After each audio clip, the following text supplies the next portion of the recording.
Yuno stands near the tall glass window of Jungkook's penthouse office, jaw clenched, posture rigid, eyes burning with the same cold fury his father raised him with.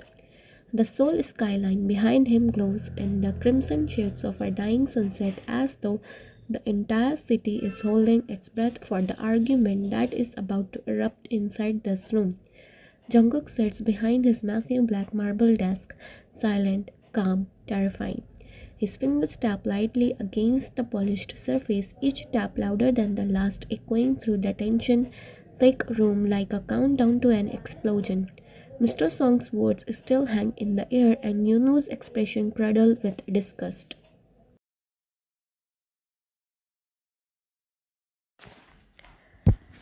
I don't want a wedding ceremony. He exhales a harsh, humorless laugh before speaking. His voice is sharp enough to cut glass.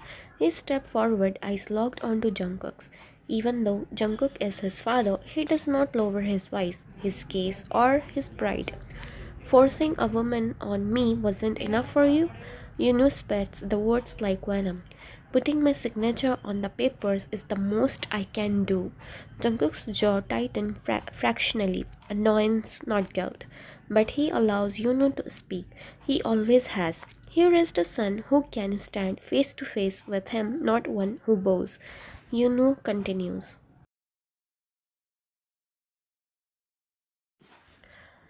The only wedding I ever wanted was with Sohyun. His breath stuttered. And you robbed me of that. Jungkook's expression goes cold, colder than the winter mornings on the Han River. Yunus coughs bitterly, raking a hand through his hair. Only Soyeon will ever be my bride, ever. He takes a step closer, rage radiating off him like heat. So if you think I'll attend my own wedding, you are poorly mistaken, dearest father. Each word is a bullet. Silence crashes into the room like a tidal wave. Jungkook does not flinch. He simply sits still like a storm waiting to be unleashed. Finally, he said, John and Song Diamonds, both Fortune 500 companies. He begins sharply. And you expect us not to throw a grand wedding? Your future wife is literally in the business of luxury designs. That's what your future wife does for a living, mind you. Yunu cuts in with a vicious laugh. I don't give a damn about her. Jungkook's eyes narrow slightly. Yunu doesn't stop. Least of all, what she does for a living. He moves away from the window, pacing, fury surging through his veins like poison. You can throw the biggest wedding ceremony this country has ever seen. Yunu lifts one finger. But, he says, voice dropping into something quieter, darker. The groom won't be attending. A slow, taunting smirk crosses his lips. Then, without waiting, Yunu turns sharply on his heel and storms out of the office, slamming the door behind him so hard the walls tremble. Jungkook remains motionless. Only his eyes flick towards the door his son just left through. No anger, no sadness, no regret, just cold calculation. He finally stands, his chair sliding back silently as he walks towards the dartboard mounted on the far wall. The moment the door fully clicks shut, thwack, a dart flies from Jungkook's hand so swiftly it slices through the air like a blade. Bull's eye. His jaw flexes, breath steady but sharp. He throws another dart, then another. Each throw sinks with the storm he refuses to show on his face. Rage buried under control, disappointment layered beneath pride. The unspoken truth that everything Yunu said stabbed deeper than either of them will ever admit. The final dart in his hand trembles, not from weakness but from the effort of holding back an explosion we cannot afford. He inhales, he throws, thwack, dead center, silence. Then Jungkook's phone vibrates on the desk. It screens lighting up in the dim glow of the office. He doesn't move yet, just lets the sound echo in the aftermath of everything he's holding inside. His temples were already throbbing, but when he glanced at the caller ID and saw your name flashing across the screen, Song Wyan, the headache only deepened. He let the phone ring twice, breathing slowly, bracing himself. Then he answered. "Hello," he said, his voice low, tired, and dangerously calm. There was a shaky inhale from the other side.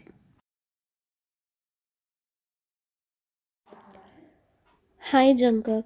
It's Ryan." Your voice was small, the kind that made a person imagine you holding your breath as if any wrong word would shatter you. His jaw flexed. "Yes, Miss Song," he said, already sensing where this was going. The line rustled softly like you were pacing or fidgeting with something. You paused, swallowing hard. "I just wanted to let you know that I can plan the wedding myself. It won't be a problem." Jungkook stopped walking and pressed his fingers to his brows, trying to ease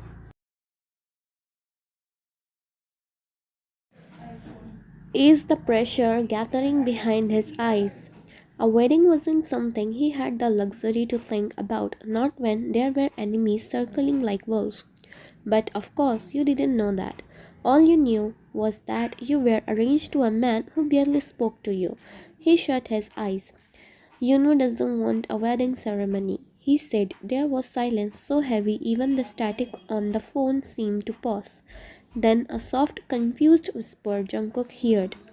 What is he expecting to do then?" He exhaled sharply through his nose, irritated but mostly exhausted. "He just wants to sign the papers," he said bluntly. Silence again, longer this time.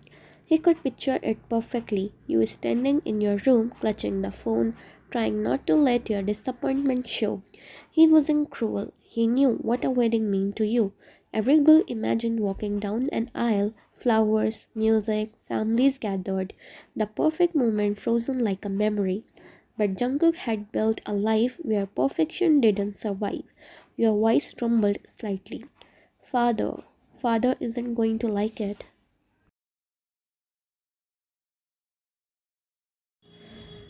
"Thank you for pointing out the obvious, Ryan," he said, not unkind but definitely frustrated. "I appreciate it." There was a soft sigh, tired and helpless, the kind that made Jungkook momentarily open his eyes and stare at the ground. He wasn't sure whether the sigh frustrated him or tugged at something he didn't want to name. He thought he hung up. Truly thought he pressed the button. But before he could pull the phone away, your voice came again, quite breaking a little. "Perhaps this is why I was meant to be a wedding planner," he whispered, "to give other brides the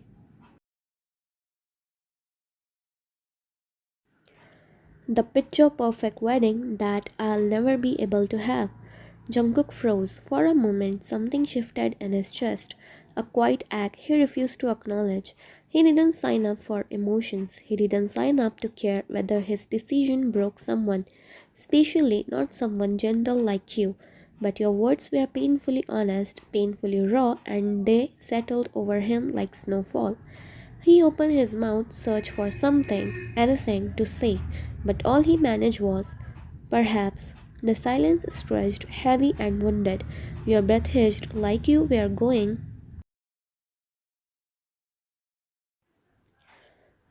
going to say something else, something soft, something hopeful, something he didn't want to hear because he wasn't ready to feel it.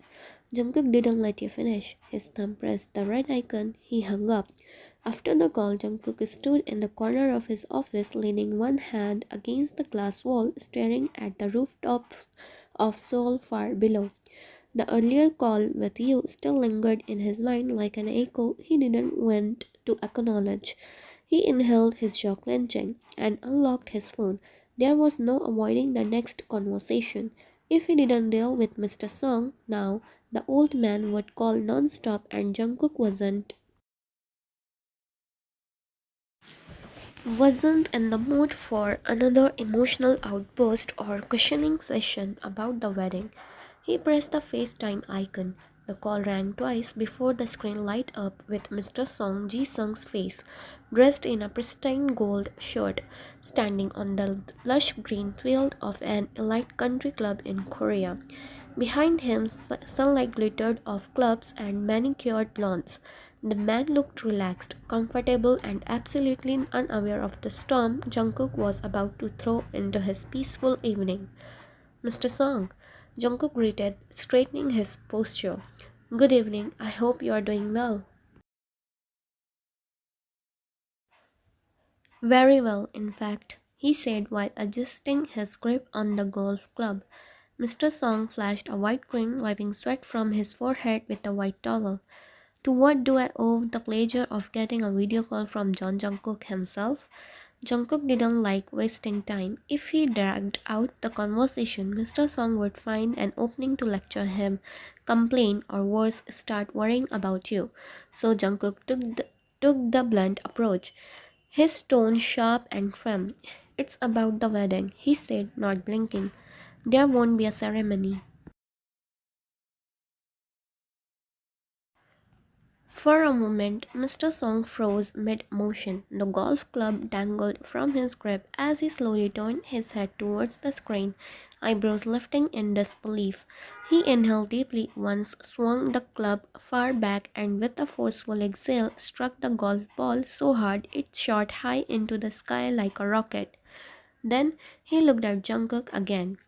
"Jungkook," he said, his tone turning serious, "you just told me something I would have preferred not to hear."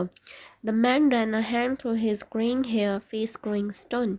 "I have only one child, a daughter. You understand that, don't you?" His voice softened slightly. "Yunwoo is your only child too. He wasn't able to make it to lunch last weekend. I hope there is no trouble." Jungkook's jaw tensed. There was trouble. Inside, though, a darker truth flashed through him like lightning. His son was in love with someone who tried to crawl into Jungkook's bed every chance she got, and the moment Jungkook tried explaining it, Yoonwoo had the audacity to accuse him of seducing her. He nearly threw fists that day, and Jungkook didn't raise hands on family, ever, so he stopped mentioning it. He let Yoonwoo stay blinded by love and lies instead of getting into another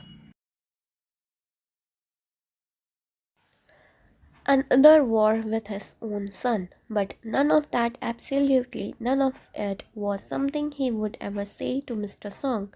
So Jungkook kept his face unreadable. "There is no trouble, Jason," he said calmly. "It's simply that hates weddings." Mr. Song stiffened. "Considering how things were between me and his mother, he doesn't believe in throwing grand celebrations. He prefers keeping things quiet." It was the lie, but a strategic one, and it hit exactly the spot Jungkook intended. Sympathy flickered immediately in Mr. Song's eye, his shoulders relaxing just a little, his grip on the golf club losing. "Ah," Mr. Song sighed. "I do understand. Poor boy. Children carry the weight of their parents' choices." He wiped his forehead again, the setting sun glinting off his wedding band. Then his voice lowered. "But Wyan, she has always dreamed of a grand wedding, one she wanted to plan herself, ever since she was little." Jungkook nodded once. "She is okay with it." The club nearly fell from Mr. Song's hand. She was okay with it?" Jungkook nodded in agreement. Mr. Song took a long breath, his lips pressing into a sad smile, the kind that only fathers with too much love and too little power wore. "Perhaps," he whispered, his voice weighted, "maybe it's because she does not love the boy." He looked away towards the field. "That's why she doesn't care." Jungkook's eyes sharpened at that. He didn't know why the sentence bothered him. It wasn't his business if you loved Yunwoo or not. And yet something twisted quietly in the pit of his stomach, something he didn't want to name. He kept his voice cold. "Perhaps." Without waiting for Mr. Song to continue, Jungkook pressed the red button. He ended the call with the same way he ended yours.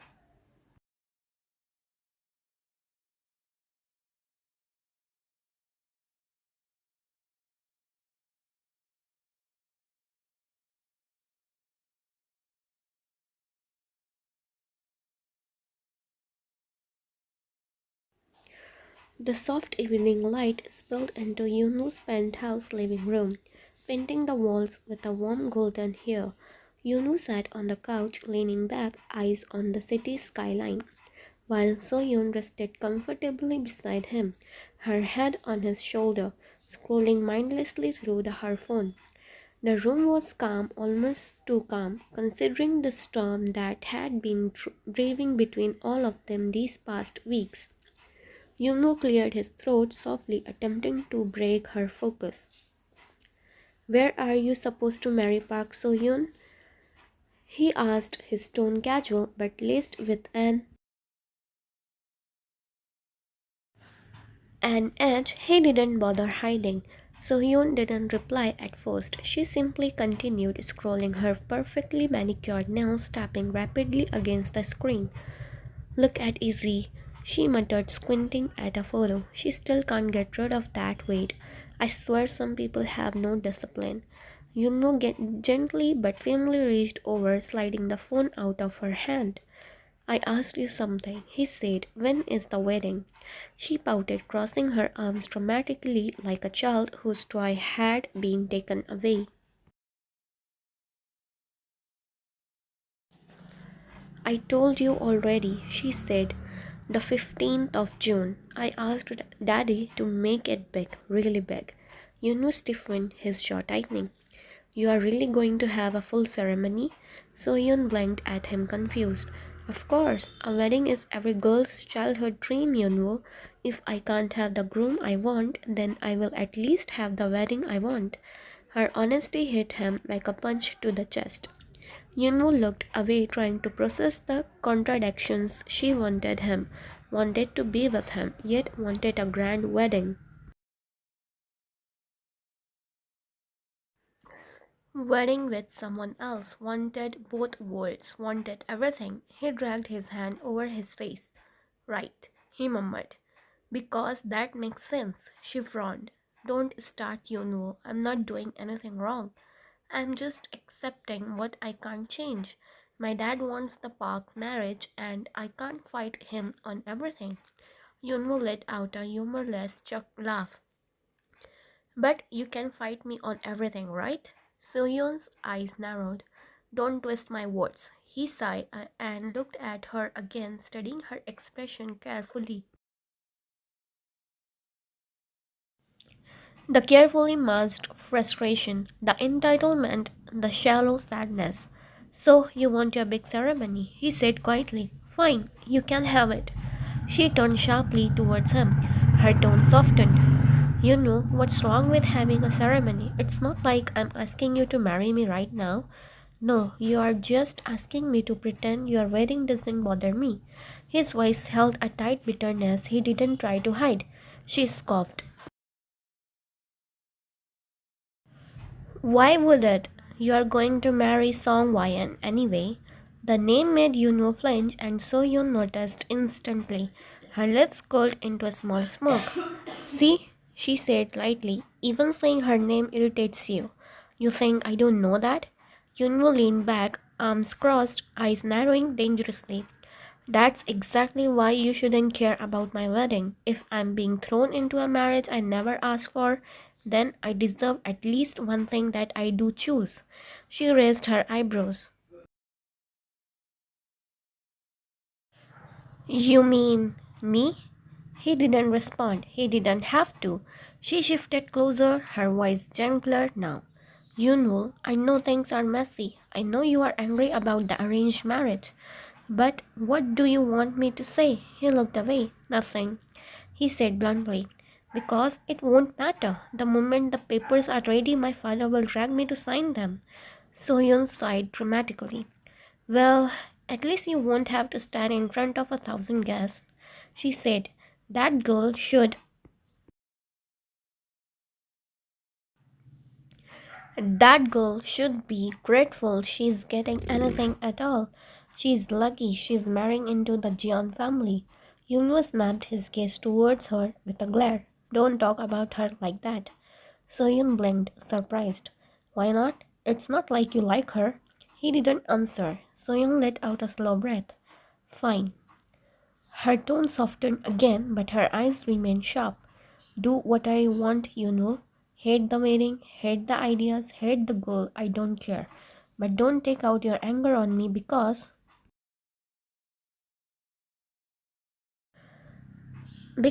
I'm having the ceremony you won't get.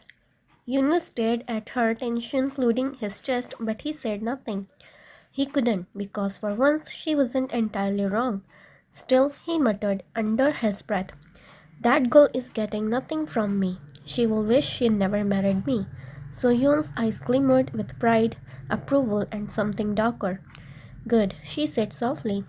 That's how it should be. And Yunwoo leaned back, the weight of expectations, broken dreams, and tangled loyalties crashing down on him in suffocating silence, while the city lights slowly blinked alive outside.